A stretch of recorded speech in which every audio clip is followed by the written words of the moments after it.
نحمده ونصلي على رسوله الكريم أما بعد فأعوذ بالله من الشيطان الرجيم بسم الله الرحمن الرحيم لا تقتلوا أولادكم خشية إملاق نحن نرزقهم وإياكم وقال النبي صلى الله عليه وسلم تزوجوا الولود الولود فإني مكاثر بكم الأمم يوم القيامة أو كما قال عليه الصلاة والسلام۔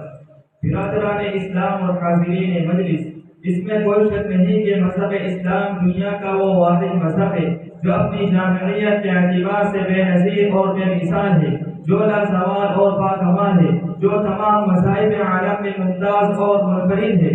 اس میں حیات انسانی کے تمام قوانین کو مکمل طور پر بیان کر دیا گیا ہے۔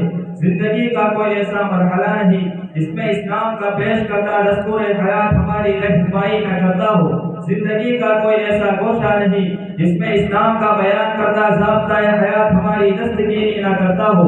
زندگی کا کوئی ایسا مسئلہ نہیں جس میں قرآن ہماری قیادت نہ کرتا ہو۔ زندگی کی کوئی ایسی منزل نہیں جہاں پہنچ کر شریعت محمدی دم توڑ دیتی ہو، بلکہ ہر آن، ہر لمحہ، ہر وقت، ہر گھڑی اسلام کی تعلیم آپ کو رہنمائی کرتی ہوئی ملے گی۔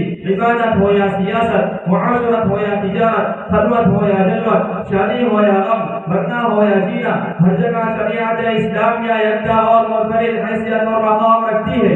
اسلام بھی وہ مذہب ہے جس نے دنیا کو تہذیب و تمدن کا درس دیا، انسانیت کا پیغام دیا، جینے کا طریقہ سکھایا اور معاشرت کا وہ طرز بتایا کہ بڑے بڑے دانشوران قوم کو اسلام کے در پر ماتھا ٹیکنے پر مجبور ہونا پڑا۔ لیکن میرے عزیز دوستو، اسلام کا کٹر دشمن یورپ قرآن کو مٹانا جس کا مشن رہا ہے، اس نے ہر دور میں اسلام کی مخالفت کی ہے۔ اس کی طرف سے یہ آواز اٹھائی جاتی ہے کہ قرآنی تعلیمات پر غور کرنے کی ضرورت ہے، اسلام کے عالی قوانین میں تغیر کی ضرورت ہے۔ زمانہ بڑی رفتار سے عروج کے منازل طے کر رہا ہے، حالات بدل چکے ہیں، آبادی سے زمین تنگ ہو چکی ہے، کثرت اولاد ترقی کے لیے رکاوٹ ہے۔ اس لیے قرآن اگر تعدد ازواج کو جائز قرار دیتا ہے تو اسے بدلا جائے۔ اگر پیغمبر اسلام نے تناکح و تناسل فرمایا ہے تو اس پر غور کیا جائے۔ اگر اسلام نے کثرت اولاد کو بنظر تحسین دیکھا ہے تو اس پر نظر ثانی کی جائے۔ یہ وقت کی باتیں تھی، اب ان کی گنجائش نہیں ہے۔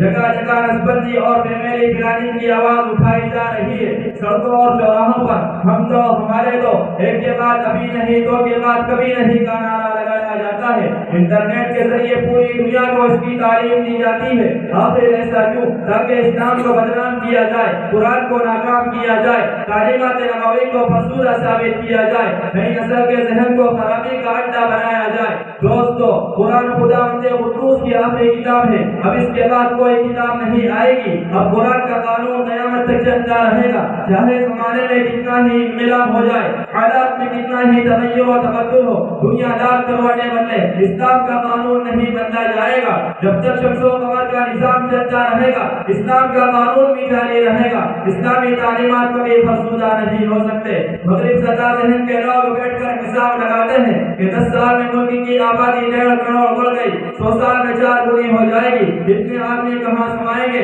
اگر اسلام کے عالی قوانین پر اعتراض کرنے والوں، کیا تم نہیں دیکھتے کہ جس خدا نے ہزاروں سال سے انسانوں کی بستی اس زمین پر بسا رکھی ہے، وہ خود اس مسئلے کو حل کرتا رہا ہے اور کرتا رہے گا۔ اللہ تبارک و تعالیٰ نے ارشاد فرمایا، وَمَا مِن دَابَّةٍ فِي الْأَرْضِ إِلَّا عَلَى اللَّهِ رِزْقُهَا، زمین پر چلنے پھرنے والی تمام چیزوں کا رزق خدا کے ذمے ہے۔ اور ایک جگہ ارشاد فرمایا، إِنَّ اللَّهَ هُوَ الرَّزَّاقُ ذُو الْقُوَّةِ الْمَتِينُ، بے شک اللہ تعالیٰ ہی رزق دینے والا صاحب قوت ہے۔ اور ایک جگہ ارشاد فرمایا، إِنَّ اللَّهَ يَرْزُقُ مَن يَشَاءُ بِغَيْرِ حِسَاب، بے شک اللہ تعالیٰ جس کو چاہتا ہے بے حساب رزق دیتا ہے۔ چنانچہ یہ وسائل جو آج ہم دیکھ رہے ہیں یہ پہلے نہیں تھے۔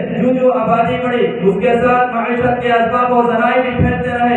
ہزاروں برس قبل چولہے پر رکھی ہوئی ہانڈیاں سے اٹھتی ہوئی بھاپ دکھائی دے رہی تھی، مگر کسی کو اندازہ نہ تھا کہ 18ویں صدی نصف کے آخر میں یہی بھاپ رزق کے کتنے دروازے کھولنے والی ہے۔ کچھ دن پہلے کسی کے خواب و خیال میں یہ بات نہیں تھی کہ بہت جلد زمین کے پیٹ سے پیٹرول کے چشمے ابلنے والے ہیں اور اس کے کے ساتھ موٹروں اور ہوائی جہازوں کی صنعت ابھر کر معیشت کی ایک دنیا برپا کر دینے والی ہے۔ پہلے لوگ جھوپڑیوں اور پہاڑوں کی کوہ میں زندگی گزارتے تھے، مگر آج سنگ مرمر کا مکان، خوبصورت بلڈنگیں اور فلک پوش رہتے ہیں۔ پہلے ڈاک کے ذریعے لوگ ایک جگہ سے دوسری جگہ اپنا پیغام بھیجتے تھے، مگر آج کمپیوٹر اور انٹرنیٹ کا زمانہ ہے۔ ذرا بتاؤ تو صحیح، ان تمام چیزوں میں کس کی کرشمہ سازی ہے؟ ان تمام چیزوں کے وجود میں کس کی کار فرمائی ہے؟ یہ ذہن کس نے دیا؟ یہ سبق کس نے پڑھایا؟ عزا پر حکومت کرنا کس نے سکھایا؟ چاند پر کمر ڈالنا کس نے سکھایا؟ اور بتاؤ، تم کو زمین پر چلنا کس نے سکھایا؟ تم کو جینے کا طریقہ کس نے بتایا؟ ان تمام سوالات کا جواب کیا دو گے؟ یقینا کہ ان تمام چیزوں میں اسی ایک ذات کی کار سازی ہے جو خالق کائنات اور مالک کائنات ہے، جو کہ رازق القوت المتین ہے، جو کہ رب السماوات والارض ہے۔ حضرات محترم، توالد و تنازل معاشرے کی فلاح و بہبود اور سماج کی تشکیل کی پہلی ضرورت ہے۔ اس لیے حضور اکرم صلی اللہ علیہ وسلم نے ارشاد فرمایا، تناکحوا وتناسلوا، کہ نکاح کرو اور نسل بڑھاؤ، اور ایک موقع پر ارشاد فرمایا، تزوجوا الودود الولود فإني مكاثر بكم الأمم يوم القیامہ۔